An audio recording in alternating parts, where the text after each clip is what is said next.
Dear students, आज हम paper second का यूनिट सेकंड का टॉपिक क्लास एंड ऑब्जेक्ट इसके बारे में आज के वीडियो ट्यूटोरियल में जानेंगे।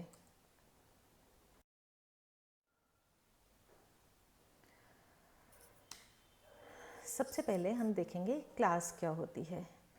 तो ये एक थ्योरेटिकल क्वेश्चन आता है आपका क्लास और ऑब्जेक्ट्स के बारे में, तो आज तो उसको कवर करने की कोशिश की है और नेक्स्ट वीडियो ट्यूटोरियल में हम क्लास और ऑब्जेक्ट यूज करके कैसे C++ के प्रोग्राम्स लिखे जाते हैं इसके बारे में हम पढ़ेंगे। तो आज केवल हम देखेंगे कि यदि हमारे पास इस तरह का कुछ क्वेश्चन आ जाए कि क्लास क्या है या ऑब्जेक्ट क्या है, क्लास और ऑब्जेक्ट मतलब C++ में कैसे डिफाइन किए जाते हैं, उनके क्या सिंटैक्स है, तो उसके बारे में आज हम देखेंगे। तो सबसे पहले जब भी हम C++ की प्रोग्रामिंग करते हैं तो जितने भी प्रोग्राम्स हैं वो हम क्लास और ऑब्जेक्ट्स बना के प्रोग्राम्स लिखते हैं। तो ये मेन बिल्डिंग ब्लॉक है C++ का। क्लास क्या है? यूजर डिफाइंड डेटा टाइप है। यूजर इसे डिफाइन करता है, बिल्ट इन डेटा टाइप नहीं है। जैसे INT, फ्लोट, कैरेक्टर ये बिल्ट इन डेटा टाइप है, लेकिन क्लास क्या है? यूजर डिफाइंड डेटा टाइप है। हम क्लास के आगे एक क्लास नेम लिखते हैं, तो वो उस क्लास नेम को हम जैसे built in data type use करते हैं वैसे ही उस data type class data type को जो है हम अपने प्रोग्राम में लाइक के built in data type use कर सकते हैं। लेकिन एक्चुअल में ये यूजर डिफाइंड डेटा टाइप है। It holds the its own data members and member functions which can be accessed and used by creating an instance of that class. A class is like a blueprint of an object. मतलब ये एक template है और इस template को use कौन करता है? ऑब्जेक्ट यूज करता है। नेक्स्ट है the mechanism that allows you to combine data and the function in a single unit is called a class. Class में दो चीज़ें होंगी, एक तो होगा डेटा जिसको हम बोलते हैं डेटा मेंबर्स, और दूसरा होगा फंक्शन जिसको हम बोलते हैं मेंबर फंक्शंस। ठीक है, तो एक बार क्लास डिफाइन हो जाती है तो we can declare any number of variables of the type class. A class is a definition of an object. It is a just like int. A class resembles a struct with just one difference. Upon C language में struct use करते थे, structure use करते थे, तो उसमें क्या होता था कि जितने भी उसके वेरिएबल्स होते थे सब पब्लिक होते थे, लेकिन all the struct members are public by default. लेकिन क्लासेज में ऐसा नहीं होता है, मेंबर्स प्राइवेट भी होते हैं और पब्लिक भी होते हैं, प्रोटेक्टेड भी होते हैं। तो बाय डिफ़ॉल्ट क्या होगा, जितने भी इसके मेंबर्स होंगे वो प्राइवेट होते हैं। बाय डिफ़ॉल्ट सारे प्राइवेट होंगे। पब्लिक करना है तो हमें पब्लिक लिखना पड़ेगा, प्रोटेक्टेड यूज करना है तो हमें प्रोटेक्टेड लिखना पड़ेगा। लेकिन बाय डिफ़ॉल्ट क्या होंगे, क्लास के सारे मेंबर्स क्या होते हैं? प्राइवेट होते हैं। जबकि स्ट्रक्ट में जितने थे कि जितने भी उसके मेंबर्स होते थे बाय डिफ़ॉल्ट क्या होते थे? पब्लिक होते थे। पब्लिक का मतलब उसे हम प्रोग्राम में कहीं भी एक्सेस कर सकते हैं, और प्राइवेट का मतलब हम उसे प्रोग्राम के अंदर, मेन प्रोग्राम के अंदर उनके मेंबर्स को एक्सेस नहीं कर सकते। A class variable is called object or instance. We can say a class would be the data type, class data type है, और object क्या है? उस class का variable है। Classes are generally declared using the keyword class. Class small के selector में लिखना है, ये keyword यूज करना है जब भी हम class को declare करेंगे। A class is the way to bind the data and functions together. इसमें वही फिर सेम थिंग कि डेटा मेंबर्स और मेंबर फंक्शंस दोनों बाइंड होते हैं एक साथ, और वो एक उस मिलकर क्या बनाते हैं? एक क्लास का निर्माण करते हैं। It allow the data and function to be hidden from external use. तो जिस चीज़ को हम प्राइवेट डिक्लेयर कर देंगे वो जो है एक्सटर्नली उसको यूज नहीं किया जा सकता। तो ये एक डेटा हाइडिंग जो इसका कॉन्सेप्ट होता है उसमें यूज होता है।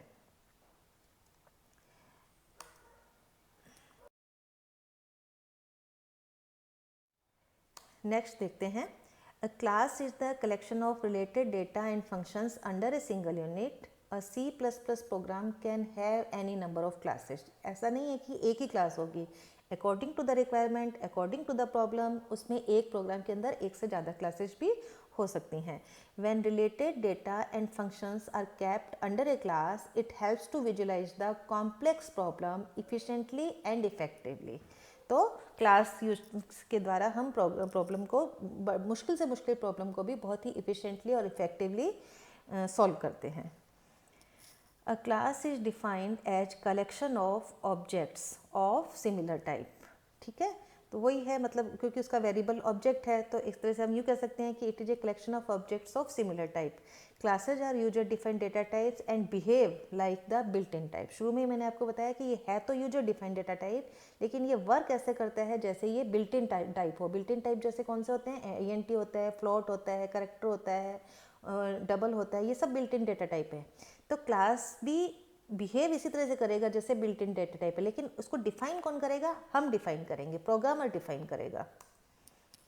ये मैंने एग्जांपल लिए हैं, जैसे fruit is a class. Fruit एक क्लास है, तो मैंगो, एप्पल, ग्रेप्स ये क्या है? इसके ऑब्जेक्ट होंगे, क्योंकि ये मतलब ये जो है collection of objects of similar type, तो ये सारे सिमिलर टाइप के हैं। देखो मैंगो, एप्पल, ग्रेप्स किस कैटेगरी में आते हैं? फ्रूट्स में आते हैं। तो फ्रूट इज ए क्लास और these all are its object.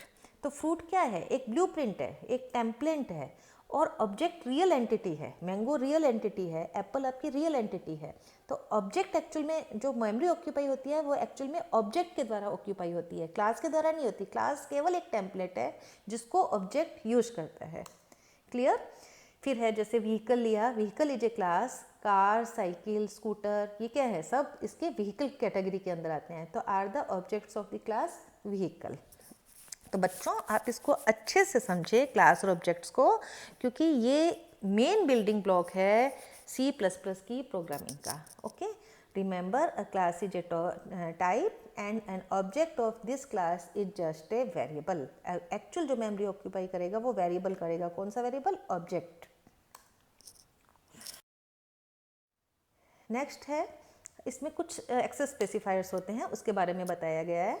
The members of a class are classified into 3 categories: private, protected और पब्लिक।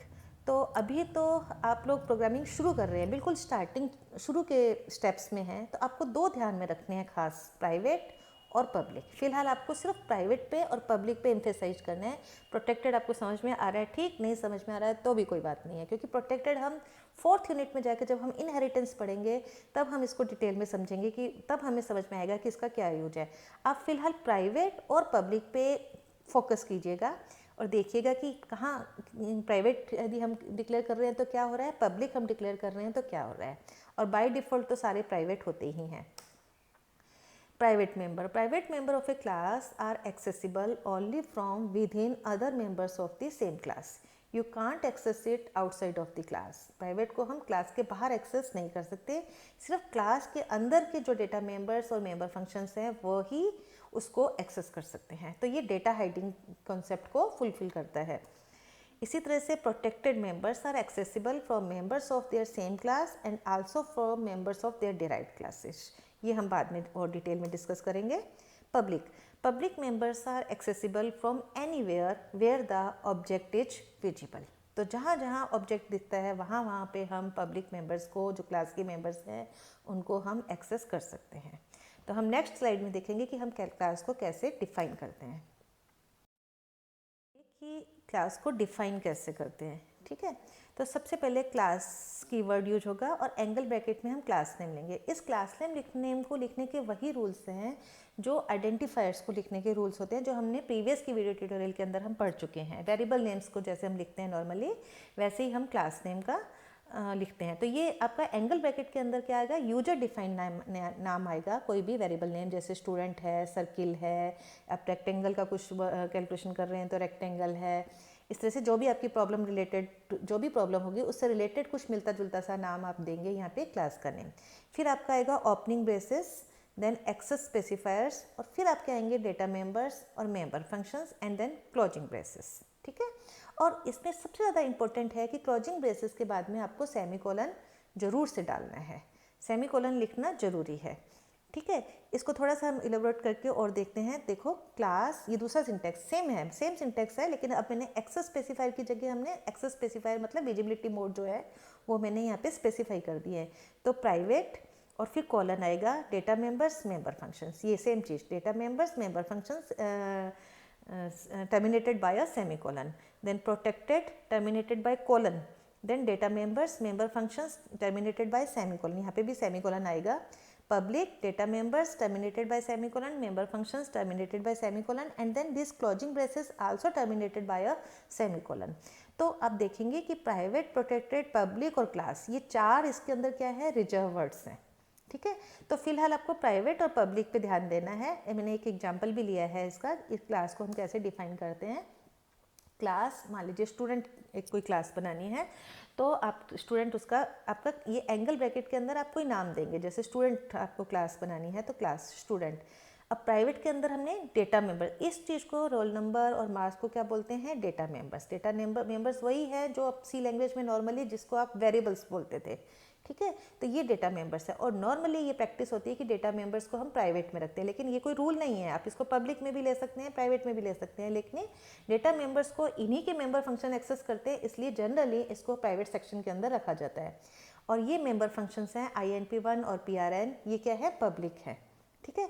और ये ब्रैकेट क्लोज, और यहाँ पे सेमीकोलन भी लगेगा, ब्रैकेट के बाद में सेमीकोलन भी आएगा, यहाँ मैंने लगाना भूल गई हूँ। तो ये क्या होगी, क्लास एक स्टूडेंट बनी है, जो कि इसका एग्जाम्पल है, मतलब इस तरह से हम बनाएंगे। एक और एग्जाम्पल लिया है मैंने, जिसमें मैंने लिया है क्लास CIR।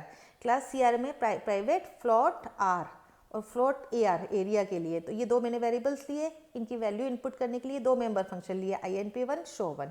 यहाँ पे अगेन मैं ब्रैकेट लगाना, सेमीकोलन लगाना भूल गई हूँ, यहाँ पर ये this is, it should be terminated bye a semicolon. तो ये इसके एग्जाम्पल्स हैं, ठीक है। कि ऑब्जेक्ट कैसे डिक्लेयर करते हैं, ठीक है। तो अब एक बार क्लास डिफाइन हो गई है, तो उसके बाद में हम इसके ऑब्जेक्ट्स बनाते हैं। तो once a class is defined, you can declare objects of that type. मैंने वो आपको बोला कि एक्चुअल मेमोरी कौन लेता है, ऑब्जेक्ट्स लेते हैं। ऑब्जेक्ट्स के थ्रू ही हम प्रोग्रामिंग करते हैं एक्चुअली।